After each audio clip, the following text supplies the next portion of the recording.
오전에 엠마오로 가는 두 제자 하는 제목으로 말씀을 드렸는데 은혜 많이 받으셨습니까? 아멘. 아멘. 은혜 안 받았다 그러면 내가 되게 실망해서 그냥 은혜 많이 받으셨습니까? 아멘. 제자들이 왜 예수님의 부활을 믿지 못하였다고 그랬죠?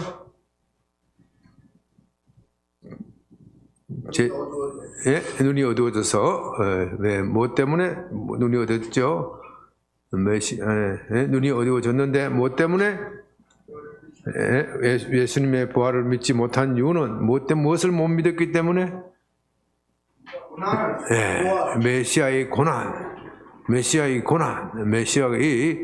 고난을 믿지 않았기 때문에 메시아의 고난은 건너뛰고 메시아의 영광에 대해서 그것만 붙들었기 때문에 부활을 믿지 못한 것이다. 유대인의 전성, 그들의 탈무드나 이런 그들의 문헌에 메시아에 대한 묘사가 많이 나옵니다. 메시아 오면은 모든 영광을, 이스라엘의 영광을 회복시킬 것이고 모든 그들의 스러움과 눈물과 그것을 닦아주고 마침내 그들에게 가장 행복한 삶을 메시아가 통치하는 그런 나라가 되면 공의롭고 아름답고 정의로운 나라가 될 것이다. 그런 묘사가 많이 있었습니다. 그러므로 그들은 메시아가 이루어질 그런 영광만 생각하였고 메시아가 당할 고난을 생각하지 않았습니다. 메시아가 당할 고난을 생각하지 않았으니 메시아가 막상 고난을 당하니 이건 메시아가 아니다. 메시아에 대한 의심이 생긴 것이죠. 어떻게 하나님의 메시아가 로마 군병에게 패배할 수 있느냐? 어떻게 하나님의 메시아가 대제사장 손에 붙잡혀서 맥없이 무너질 수 있느냐? 이건 뭔가 잘못되었다. 있을 수 없는 일이다. 현실에 대한 분노. 아무리 하나님이 좋은 선지자를 보내주어도 변하지 않는 이 사회에 대한 분노도 있었고 또한 메시아에 대한 기대가 이루어지지 않았기 때문입니다. 우리는 메시아와 선지자를 명확하게 구분하는 그런 컨셉을 가지고 있지만 유대인들에게는 메시아와 유대인 선지자와 명확하게 구분되지 않는 그런 면들이 있습니다. 메시아는 선지자 중에서 가장 뛰어난 사람.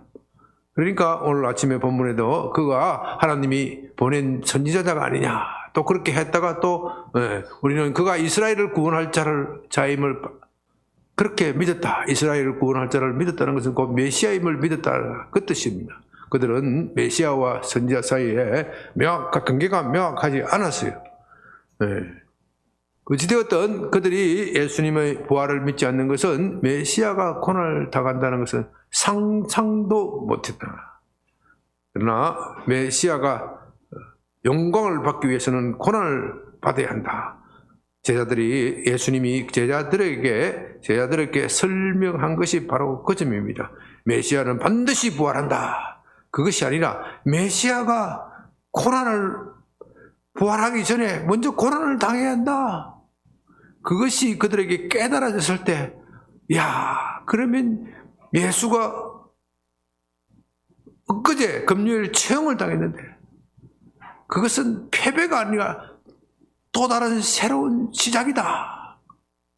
하나님은 절대로 패배할 리가 없다. 메시아가 고난을 당한다고 하셨으니 그분이 진실로 메시아라면 반드시 살아날 것이다 하는 그 믿음이 생겼고 그 믿음이 그들의 눈을 뜨게 한 거예요. 뜨게 했을 때 그들이 예수님을 다시 바라보니까 그분이 바로 자기들이 그렇게 고대했던 그 메시아인 줄 그때서야 눈이 밝아졌어. 오늘 뭐라 그랬습니까? 31절에 그들의 눈이 밝아져 그인 줄 알아보더니 그들이 그때서야 눈이 밝아진 거예요. 여러분, 우리 오전에 말씀드렸지만 한국교회는 메시아의 영광에 너무 취해 있습니다. 우리가 예수님을 믿으면 받는 복이 있습니다. 예수님을 받는 복은 세상이 줄 수도 없는 것이고 세상이 우리에게 어떻게 빼앗을 수도 없는 것입니다. 그건 대단한 복입니다. 그러나 그 복을 얻기 위해서는 우리도 함께 주와 함께 고난을 받아야 한다. 그래서 예수님 말씀하시기를 나를 위하여 집이나 전토나 자식이나 모든 것을 버린 사람은 몇 배나 받는 것이에요? 이 세상에서 100배나 받대. 뭐과 함께 받는다고요? 고난과 함께 받는 것이다. 고난과 함께 받는 것이다. 바울은 내 몸에 그리스도의 고난을 채운다. 주께서 우리에게 고난을 남겨두신 것이 복이다. 그리스도인들은 고난 받는 것이 복이다. 복이다. 그러므로 저와 여러분은 고난 당하는 것에 대해서 너무 좌절해서는 안 돼요. 내 인생이 왜 이렇게 힘들고 피곤하냐? 나는 하는 일마다 안 돼. 그런 것에 대해서 너무 좌절해서는 안 돼요. 어떤 사람은 정말로 우리 교회도 그런 분들이 간혹 있으신데 정말 안타까워요. 나도 안타깝고 그분도 안타깝고 자기 삶이 왜 이렇게 피곤하고 나는 하는 일이 되는 일이 없고 근심, 염려, 걱정에 찌들어서 나오지를 못해. 나오지를 못해. 예수님께서 나의 모든 짐을 다 지셨는데 내 인생은 왜 이렇게 힘들고 피곤한 것인가. 그렇게 힘든 인생길을 가는 분이 있어요. 그것이 우리의 죄 때문이기도 하지만 또 한편으로는 그것만으로는 설명이 안 돼. 우리 인간의 인생에서 일어나는 모든 문제는 그것만으로는 설명이 안 돼. 그러나 다른 한편으로서는 우리가 주님이 당한 고난도 함께 짊을 지르고 가야 한다. 그런 국면도 있기 때문에 우리가 우리 당하는 고난에 대해서 죄 때문이다 이렇게만 말해가지고는 참 안 되는 면이 있습니다. 그렇다면 사도 바울은 엄청나게 죄를 많이 지었다. 그렇게밖에 답할 수밖에 없죠. 그러나 우리가 정말로 믿음대로 살려고 하면은 고난을 받을 것이다. 그러나 그 고난 뒤에는 엄청난 영광이 있을 것입니다. 그들이 이제 주님을 새롭게 발견했을 때 그들의 반응이 무엇입니까? 32절 그들이 서로 말하되 길에서 우리에게 말씀하시고 우리에게 성경을 풀어주실 때에 우리 속에서 어떻게 해요? 마음이 뜨겁지 아니하더냐. 야, 그래 우리가 성경을 잘못 알았어. 우리가 그렇게 이사야서의 말씀을 많이 읽고 그들이 한번 여러분 생각해 보십시오. 고난당하고 억압당하고 핍박당하고 있을 때 메시아를 그렇게 많이 기다렸지 않습니까? 그러니까 그들이 읽었던 성경은 맨날 눈 뜨면 메시아에 관한 성경이에요. 하나님 언제 메시아를 보내주겠습니까? 언제 메시아에 보내주시겠습니까? 그 메시아에 대한 예언이 가장 집중적으로 예언되어 있는 것이 이사야서고 이사야서 가운데서도 이사야서 53장의 말씀입니다. 이사야서 53장의 말씀 고난받는 종에 대한 메시아 그렇게 고난받는 종에 대한 메시아의 그 예언을 읽고 또 읽었지만 그때는 눈이 어두워져서 메시아의 영광에만 집착해서 고난을 보지 못하였는데 주님께서 우리에게 새로운 시각에서 성경을 풀어주시니 우리 마음이 뜨거워졌다. 우리가 정말로 오해했다. 메시아가 이런 고난을 받고 나면 반드시 그의 영광에 들어갈 것이다. 여기에 대한 확신이 오게 되었고 그들이 주님을 새롭게 발견했다는 겁니다. 그들의 반응은 무엇입니까? 33절에 곧 그때로 일어나 예루살렘에 들어가 보니 11 제자 및 그들과 함께 한 자들이 모여 있어. 지금 예루살렘으로 가면 그들은 고난의 길입니다. 유월절의 행사는요, 예수님이 십자가에 못 박히시던 그날 금요일 저녁이 유월절이 시작이 되는 거예요. 유월절의 행사는 얼마 동안 할까요? 일주일 하게 돼 있어요. 그러니까 일주일 지금 제자들이 엠마오로 가는 제자들이 엠마오로 갔을 때는 무슨 요일? 주일날, 일요일 아침, 오늘 아침이다 이 말이에요. 금요일. 그러니까 금요일 이 주일 아침은 사실은 축제가 시작되는 날이야. 안식일은 그냥 경건하게 예배드리고 이렇게 하지만은, 이 축제가 시작되는 날 그들이 왜 자기 집으로 고향 앞으로 가는 거예요? 왜 갔겠어요? 여기 붙잡혀 있다가는 잘못 붙잡히면 곤욕을 치를 것이다. 여기는 더 이상 소망이 없다. 예수교회는 더 소망이 없다. 그렇게 실망하고 낙담하고 해서 자기 집으로 간 거예요. 원래 그날은 6월절의 축제이기 때문에, 축제가 절정에 이르는 그런 날이기 때문에 점점 세진단 말입니다. 그 예루살렘에 남아서 즐겨야 돼요. 얼마나 예루살렘에 많은 인파들이 모였는지. 사람 구경하는 것도 재미야. 여러분 사람 구경해본 적 있어요? 진해 벚꽃놀이 가보셨어요? 진해 벚꽃놀이 가보셨어요? 요즘은 여기도 많지만은 옛날에는요, 진짜 이 벚꽃이 이 아름다운 데가 많지가 않았어요. 요새는 뭐 여의도도 있고 뭐 청계산에도 벚꽃 많이 심어놨고 어디 가도 벚꽃 많이 심어놨어. 옛날에는요, 이 벚꽃을 사쿠라는 일본 나무다 이래가지고 보는 즉시 다 뽑아버렸어. 일본 국가가 사쿠라잖아요, 벚꽃. 그러니까 60년대, 70년대는 벚꽃 보는 즉시 다 뽑아버렸어. 그러다가 이제 우리가 일본하고 좀 어깨를 겨룰만 하고 뭐 꿀리지도 않고 이제 대등하게 이렇게 하니까 뭐 벚꽃도 멋있네 이렇게 됐지. 60년대, 70년대는 벚꽃만 눈에 보이면 다 뽑아버렸어요. 그런데 이 진해라는 것이요, 진해 벚꽃은요 오랫동안 있기 때문에 그 엄청난 나무의 수령이 긴 거예요. 그러니까 뭐 그것까지 뽑을 수 없었겠죠. 자세한 모르지만은 저도 진해 군왕제가 멋있다. 군왕제라는 것이 왜 멋있냐면요, 평소에는 그게 진해가 이제 해군 기지잖아요. 해군 기지이기 때문에 평소에는 개방을 안 해요. 평소에는 개방을 안 하는데 진해 군왕제가 시작이 되면 딱 그 시기만 한 일주일 동안 개방한다고. 야, 진해 군왕제 씨가 시골에 근무할 때 가보자. 그거 딱 애들까지 다 데려가는데 얼마나 인파가 많은지 밥 먹기도 힘들어. 밥 먹기도 힘들어. 사람 구경하는 그 재미요. 차도 그냥 가만히 좀 밀려가는 거, 밀려가. 이 사람 구경하는 재미가 솔솔한데 전 세계에서 각양각색의 유대인들이 다 모였지 않겠습니까? 정말 이 예루살렘이 그 당시 인터내셔널 국제적 도시. 전 세계 로마에서 온 유대인, 헬라에서 온 유대인, 그리스에서 온 유대인, 또 동쪽에 말이죠, 아라비아에서 온 유대인, 페르시아에서 온 유대인, 인도에서 온 유대인, 온 세계 유대인들이 다 수백 년 동안 헤어져서 있던 민족이기 때문에 어떤 사람은 얼굴이 까무잡잡하고 어떤 사람은 희고 별 희한 인간들이 다 오고, 거기다가 또 유대교에 복속한 사람들이, 그다음 유대교에 이방인으로서 개심한 사람들이 그렇게 많았어요. 그런 사람들이 다 모이기 때문에 사람 구경하는 것도 솔솔한 재미라. 이 재미를 놓치고 어디로 갔어요?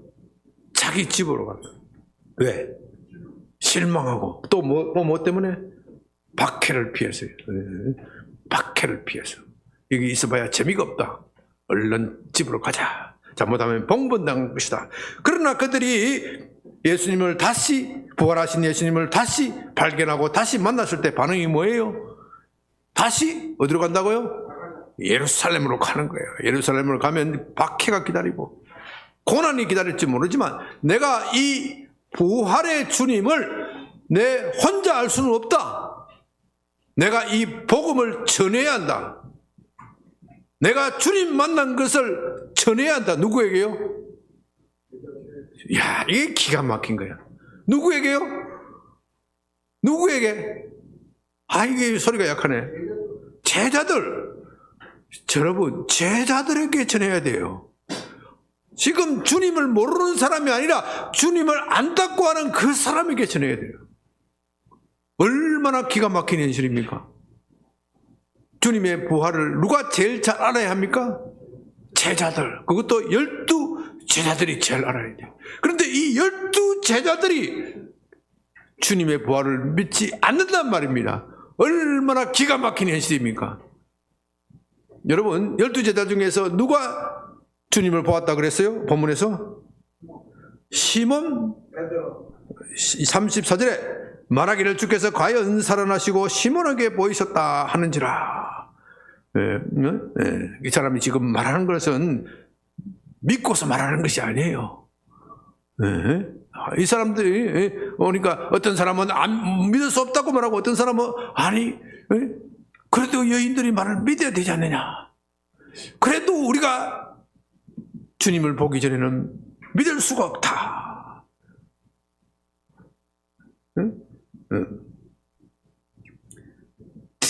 분위기는 안 믿는 쪽으로 간 거예요. 믿을 수 없다. 그래서 예수님께서 38절에 뭐라고 합니까? 예수님께서 직접 나타나서 어찌하여 두려워하며 어찌하여 마음에 의심이 일어나느냐. 어찌하여 그 당시 분위기는 여기 34절에만 보면은 주님이 부활하다 하는 그쪽이 강한 것 같지만 분위기는, 지배적인 분위기는 그것을 믿지 않는 분위기예요. 거기서 이 엠마오의 제자들이 아니다. 주님이 부활하셨다. 그렇게 해서 전하는 것입니다. 34절에 참 기가 막힌 구절이 나옵니다. 말하기를 주께서 과연 살아나시고 시몬에게 보이셨다 하는지라. 여러분, 시몬이 주님의 부활을 보았다고 합니다. 그러면 이 자리에서 시몬이 이렇게 찬반양론이 일어났을 때 어떤 반응을 보였을까요? 주님이 부활한 쪽에 편들었을까요? 부활하지 않은 쪽에 편들었을까요? 부활하지 않은 쪽. 어떻게 알았어요? 시몬이 네. 성격이 그래요? 아니, 주님을 보았다 그랬잖아요. 주님을 보았다 하면서도 의심이 많아. 주님을 보았다고 하면서도 이게 유령인가? 이게 유령인가? 기가 막힌 거예요. 주님을 보았다고 하면서 믿겨지지가 않는 거예요. 시몬은. 왜 그랬겠어요? 시몬이 그날 주님과 함께 이 엠마오의 제자처럼 오랜 시간을 이야기를 나누고 이랬으면 그 시몬의 성격에 가만히 있었겠어요? 여러분, 그 시몬의 성격에 가만히 있었게? 이 자식들아, 봤지? 내가 수제자야. 이봐, 수제자인 내게 나타났잖아. 너희는 어떻게 흔히 하는 말로? 막가수구리. 얼마나 날뛰고 그랬겠어요. 그 시몬이, 그 베드로의 성격에. 베드로 여러분 성격 알잖아요. 화끈하잖아요. 네? 원래 베드로는 의심이 많은 사람이 아니야. 의심 많은 사람 누구예요? 도마예요. 의심 많은 도마지만은 베드로는 그냥 뭔가 하나라도 지푸라기가 있으면 덜썩 물어버리는 사람이에요. 주님께서 갈릴리 호숫가에서 무리로 올라오실 때 주님이 계시거든 나로 하여금 걷게 하소서. 그거 아무나 하는 이야기가 아니거든요. 아무나 할 수 있는 이야기가 아니거든요. 그 벌써 뛰어내리잖아요. 베드로는 원래 성격이 그런 사람이에요. 뭔가 하나 발견했으면 이거 가만 입에 담고 있지를 못하는 사람이에요. 입에 담고 있지 못하는 일. 그가 주님을 만났으면 이걸 기억고 옆에 사람한테 이야기를 해야 돼. 옆에 사람이 안 들으면 자기 돈 주고라서도 이야기할. 내 이야기 꼭 들어야 돼. 그렇게 자랑하는 사람이야. 그런데 시몬이 그렇게 떠들었으면 이렇게 나오지 않지. 성경의 기록이 그렇게 나오지 않아요. 시몬이 베드로를 보기는 보았는데 자신이 없어. 여러분, 여기에 시몬의 이름이 두 개가 있죠. 하나는 베드로, 엄밀히 말하면 성경에 세 개가 있어요. 하나는 시몬, 그가 예수님을 만나기 전에 시몬, 예수님이 이름을 주시기 전에 시몬. 그 다음에 두 번째는 베드로는 헬라어로 반석이라는 뜻이고, 또 하나 이름은 게바는 아람어로 반석이라는 뜻이에요. 반석이라는 뜻이야. 성경에 이 세 가지가 나와요. 시몬의 이름이. 그러나 두 가지는, 하나는 게바나 베드로는 같은 뜻입니다. 같은 뜻이에요. 여기에 누가가 시몬이라고 썼어. 야, 이 단어 하나를 누가가 선택하는데도 굉장히 고심하고 쓴 거예요. 베드로라고 쓰지 않고, 왜? 베드로는 아직 부활을 못 믿는 거야. 부활을 못 믿는 사람이 어떻게 교회의 반석이 될 수 있냐 이 말이에요. 그러니 너는 아직 시몬이야, 시몬. 네가 주님을 봤는지는 모르지만은 너는 아직 시몬이야, 시몬. 너는 아직 교회의 반석이 아니야. 그 뜻이 내포되어 있는 거예요.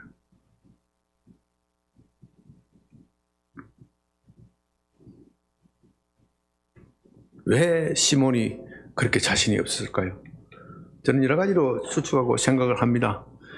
아마 막달라 마리아와 여인들이 무덤에 갔을 때 천사들이 예수님이 부활하였다는 소리를 듣고 천사들이 여인들이 얼른 가서 알려줬잖아요. 그럼 그 사이에 주님이 이 막달라 마리아를 비롯한 한 두세 여인이 남아 있었던 것 같아요. 무덤에 두세 여인이 주님을 직접 보았다. 처음 본 사람이 막달라 마리아만 아니고 두세 여인이 있었어요. 그 소리를 듣고 급하게 달려갔단 말입니다. 급하게 달려갔는데 베드로와 요한이 급하게 달려갔는데 이미 상황은 끝이 나버렸어. 그러니까 참 시몬이 얼마나 지금 그렇잖아도 속으로 염려하고 근심이 된 거예요. 차라리 그때 내가 주님이 십자가에 못 박혔을 때 내가 차라리 같이 죽어야 되는데 이 죄의식에 얼마나 눌려 있었겠어요. 내가 죽어야 될 놈인데 내가 이렇게 명색이 수제자라고 하면서 왜 내가 그때 비겁하게 주님을 3번이나 부인하였을까? 그 3번 부인한 것이 그의 가슴을 꽉 짓누르고 있는 거예요. 거기다가 주님이 부활했다고 하지. 참 기가 막혀. 아니 나타나시려면 나한테 제일 먼저 나타나셔야 되는데 그 말도 할 수가 있는 처지가 못돼. 나는 주님으로부터 버림을 받았는가? 너무 낙담하고 코가 빠져 있는데 그 순간 베드로 앞에 주님이 지나가신 것 같아요. 평소 성격 같으면 주님 하고 덤벼드려야 되는데 나는 배신자야 하는 그 죄의식이 그를 꽉 짓누르고 있었기 때문에 주님과 한테 말도 못 꺼내보고 말도 못 꺼낸 거예요. 말도 못 꺼내고 나중에 와서 생각해보니까 아빠 그 앞에 나한테 뭐 어떤 분이 싹 지나가는데 그분이 주님 맞는 것 같아. 아마 그런 식으로 이야기했던 것 같아. 이건 뭐 제 상상이긴 하지만은 아마 그러나 근거 없는 상상은 아닐 거예요. 그러니까 베드로가 자신 있게 이야기를 못해. 한편 주님은 주님으로서 또 한편으로는 베드로의 권위를 인정해 주시는 거예요. 그래도 네가 내 수제자다. 네가 나를 비록 3번 부인하였지만 나는 너 이름 위에 교회를 세우겠다. 나의 교회를 세우겠다. 그러니 내가 너 앞에 나타나는 것이다. 그러나 난 네게 할 말이 없다. 왜? 나도 아직은 서운하다. 그런 마음도 있었던 것 같아요. 그렇잖아요. 아직은 나도 서운하다. 나도 내 감정이 풀릴 때는 시간이 좀 걸리는 것이다. 묘한 그런 양세가 있었던 것 같아요. 그런 말은 없지만은 그런 것들 때문에 베드로는 자신이 없었어요. 그래서 그는 주님의 부활의 증인이 되지 못합니다. 얼마나 안타까운 일이에요. 주님의 부활의 증인이 되지 못합니다. 반면에 이 엠마오로 갔던 제자들은 마음이 뜨거워져 주님인 줄 알아보고, 주님이 알아본 순간 그들에게는 기쁨이 차고 넘쳐서 베드로에 앞서서 부활의 증인이 되는 겁니다. 오늘 한국 교회는 부활의 기쁨을 잃어버렸어요. 제가 볼 때는 그렇습니다. 왜 부활의 기쁨을 잃어버렸습니까? 주님과 함께 고난에 동참하려는 그 고난에 대한 신앙, 그것을 잃어버렸기 때문에 우리는 너무나도 쉽게 주님께서 이루어 놓으신 것을 아무런 대가도 치르지 않고 그것을 얻으려고 합니다. 그래서 우리의 신앙이 마치 솜사탕과 같이 변해버렸어요. 대가도 치르지 않고 열매를 얻으려고 합니다. 참 이것이 잘 분별이 돼야 되는데, 하나님이 우리에게 주시는 구원의 선물은 값없는 것이지만, 여러분, 하나님이 우리에게 베풀어 주시는 구원은 값없는 것이지만 다른 한편으로는 우리도 값을 치러야 돼요. 이 두 가지가 모순되는 것 같지만 모순되지 않아요. 이 모순되는 것 같지만 모순되지 않는다는 것을 제대로 이해하는 것이 바른 신앙의 첫걸음입니다. 이 둘 중에 하나를 잘못 취해버리면요, 신앙이 이상해지는 거예요. 값없이 준다고 해서 모든 것이 풀이다, 공짜다. 그렇게 되면 흔히 말하는 대로 무율법주의자가 되는 거예요. 무율법주의자가 되는 거고. 반면에 나도 값을 반드시 치러야 되겠다, 이것만 자꾸 강조하면 율법주의자가 되는 거예요. 율법주의자. 우리는 율법주의도 아니고 무율법주의도 아니고 은혜 가운데 그리스도께서 우리를 위하여 희생하셨으니 나도 그분을 위하여 내 생명을 내어 놓으리라. 당장은 이게 안 되지요. 당장은 이게 안 되지만은, 그러나 그것을 목표로 하고 가는 겁니다. 그래서 사도 바울 선생님은 로마서를 쭉 강의를 하면서 은혜로서 구원받는다, 믿음으로서 구원받는다는 것을 쭉 강조를 하면서 로마서 12장 1절에서는 뭐라고 말합니까? 로마서 12장 1절. 이건 너무나도 중요한 구절이기 때문에 다 같이 한번 찾아서 읽어봤습니다. 로마서 11장까지는 한마디로 말해 신학적 이론에 관한 모든 것을 강의하는 그 신관입니다. 가장 중요한 구원의 진리에 대하여, 그리고 이스라엘에 대해서는 이스라엘은 어떻게 구원받는지에 대해서 쭉 이론적으로 말하고 있다가 12장 1절부터는 우리의 그리스도의 삶의 문제에 들어가게 되는데, 그 삶의 문제에서 제1성이 뭐냐? 그러므로 형제들아, 내가 하나님의 모든 자비하심으로 너희를 권하노니 너희 몸을 하나님이 기뻐하시는 거룩한 산 제물로 드리라. 이는 너희가 드릴 영적 예배이니라. 우리 몸을 하나님이 기뻐하시는 산 제물로 드리라. 이것이 그리스도인의 삶의 목표라는 겁니다. 여러분, 제물이 무엇입니까? 제물은 죽어야 제물이 되는 거예요. 제물은 죽어야 제물이 되는 거예요. 그러므로 그리스도인의 삶의 목표는 자기 자신을 죽이고 하나님께 드려 헌신하는 것이다. 그런 선언입니다.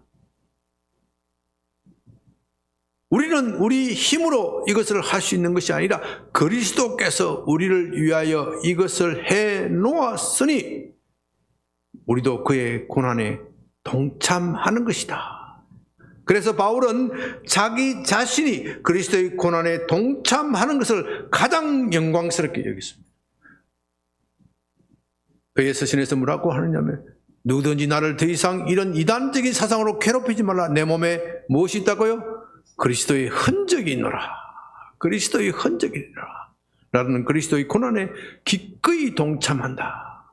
왜냐하면 그리스도께서 나를 위하여 그렇게 희생하셨기 때문에 내가 그리스도를 위하여 고난에 동참하는 것이 당연한 것이다. 이것이 내 상급이다. 이것이 내 상급이다. 사랑하는 여러분, 우리가 이런 마음이 있어야 참으로 부활의 정인이 될 수 있습니다. 부활하신 주님은 최종적으로 제자들에게 나타나서 말씀하십니다. 45절 다시 누가복음 24장으로 돌아가세요. 다시 이에 그들의 마음을 열어 성경을 깨닫게 하고, 먼저 번에서는 엠마오라는 두 제자에게 성경을 풀어주신 거예요. 그죠? 두 제자에게 성경을 풀어주시는데, 이제는 두 제자뿐만 아니라 모든 제자들이 모여 있는 앞에서 부활하신 주님이 다시 성경 강해를 하셨어요. 46절에 또 이르시되 이같이 그리스도가 고난을 받고 제3일에 죽은 자 가운데서 살아날까. 보십시오. 부활 앞에 뭐가 있어요? 그리스도가 고난을 받는 거예요. 고난을 받고 먼저 고난이 있어야 제3일에 살아날 거 아닙니까? 죽지도 않고 어떻게 3일에 살아날 수 있습니까? 그리스도가 고난을 받으면 살아나는 것은 당연합니다. 왜냐하면 그는 그리스도이기 때문에. 그리스도는 실패할 수 없는 분이에요. 잠시 실패한 것처럼 보이지만 결코 실패할 수 없는 분이 그리스도이기 때문에 그들은 그리스도가 실패할 수 없다는 것은 잘 알았어요. 그러므로 그들이 이제 알아야 할 것은 그리스도가 고난을 받는 거예요. 마찬가지로 우리 그리스도인들은 반드시 성공하게 되어 있습니다. 그리스도가 성공하셨기 때문에, 그리스도가 승리하셨기 때문에 우리 그리스도인들도 반드시 승리를 하게 되어 있습니다. 그러나 그 전에 무엇을 받아야 된다고요? 고난을 받아야 되는 겁니다. 또 그의 이름으로 제3을 받게 하는 회개가 예루살렘에 시작하여 모든 족속에게 전파될 것이 기록되었으니 너희는 이 모든 일의 정인이라. 볼지어다 내가 내 아버지께 약속하신 것을 너희에게 보내리니 너희는 위로부터 능력이 입혀질 때까지 이 성에 머물라. 이 성에 머물라. 능력이 입혀질 때까지 이 성에 머물라. 베드로야, 네가 나를 보았느냐? 너는 지금 아직도 너 마음의 상처가 치유가 되지 않았어. 너의 실패, 너의 좌절 때문에 아직 너는 나의 정인이 되기는 부족해. 그러니 너는 위로부터 능력이 입혀질 때까지 기도해야 한다. 능력이 입혀질 때까지 기도해야 한다. 그래서 이 사건 다음에 일어난 것이 무엇이에요? 그 유명한 오순절 성령 강림 사건이에요. 성령 강림 사건이에요. 네, 오늘 사랑하는 여러분, 우리가 오늘 부활절을 맞이해서 주님의 부활을 생각하고 주님의 부활을 기뻐하는 것은 매우 중요한 문제입니다. 그러나 그 전에 먼저 우리가 그리스도의 고난을 생각해야 합니다. 엠마오로 가는 두 제자가 복음을 전한 것이, 그리스도께서 부활한 것이 믿지 않는 사람에게 전한 것이 아니라 먼저 믿는 제자들에게 가서 전하였습니다. 어쩌면 우리가 지금 그 역할을 해야 할지 모릅니다. 지난 코로나 사태 때 많은 그리스도인들이 실망하고 낙담하고 좌절하였습니다. 예수 믿는 것이 이것이냐? 예수 믿으면 복 받는 줄로 생각하고 예수 믿으면 모든 것이 잘 될 것으로만 생각하였는데 왜 이래 힘들어? 왜 이렇게 내 삶에 고난이 많아? 나는 왜 이렇게 병들어? 나는 왜 이렇게 마음이 우울해? 나는 왜 이렇게 우울증 걸렸어? 주위를 돌아보십시오. 지금 우울증 안 걸린 사람이 별로 없어요. 그런 암울한 시대를 살아가고 있습니다. 우리가 그런 사람들에게 복음을 다시 전해야 합니다. 우리가 지금 암울한 시대를 겪는 것은 너무나도 당연한 일이야. 왜냐하면 그리스도께서 이 암울한 시대를 위하여 십자가를 지셨기 때문에 우리도 그리스도와 함께 이 암울한 시대를 겪을 것이야. 그러나 끝내는 우리가 반드시 승리할 것이야. 참고 기다려야 돼. 엠마오로 가는 두 제자가 부활하신 주님을 발견한 것처럼 저와 여러분들도 그것을 발견하여서 정말로 주님의 참된 정인이 되시기를 바랍니다. 아멘. 이제 기도할 때 주님 이제 내게 은혜를 주시다. 나도 엠마오로 가는 두 제자처럼 다시 예루살렘으로 향할 수 있도록 도와주시옵소서. 다시 주님의 정인이 되어서 이 어둡고 암울한 시대에 참된 복음을 전할 수 있도록 도와주시옵소서. 그렇게 기도하시고요. 여러분의 마음속에 이번 4월 28일 전도대회 때 복음을 전할 사람을 생각나게 하시고 기억나게 하여 주시옵소서. 내 주위에 믿음을 잃어버린 형제들에게 복음을 전할 수 있도록 제게 은혜 주시옵시고 담대함을 주시옵소서. 한 20분 동안 주여 한번 크게 부르고 기도합니다. 주여! 아버지 하나님 감사합니다. 오늘 우리가 마을로 가는 두 제자를